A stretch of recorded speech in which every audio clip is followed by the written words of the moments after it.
Inihayag ni United States President Donald Trump na umabot na sila ni Ukrainian President Vladimir Zelensky sa isang kasunduan ukol sa pagkakaroon ng access sa rare earth minerals ng bansang Ukraine. Nauna lang nakapagbigay ang Estados Unidos sa Ukraine ng nasa $375.8 bilyong sa gitna ng digmaan nito sa Russia.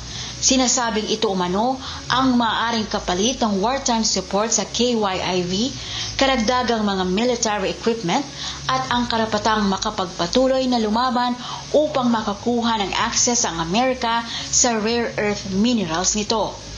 Ang rare earth minerals ay ginagamit sa paggawa ng dekuryenteng sasakyan, telepono at mga high-tech na devices na matatagpuan sa Earth's crust. Tinatayang mayroong rare earth minerals ang Ukraine na umaabot sa 111 bilyong tonelada kung saan pangunahin ang coal at iron na nagkakahalaga ng $14.8 trillion.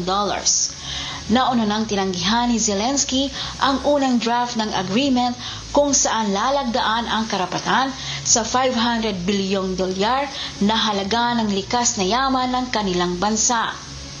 Bagamat di pa inilalabas ang buong detalye ng kasunduan, ayon kay Al Jazeera's Alan Fisher, ang bagong draft ng agreement ay iminungkahi ng Washington na makakuha ng 50% ng mga rare earth minerals ng Ukraine kapalit ang $500 bilyong upang mapabuti ang ekonomiya nito.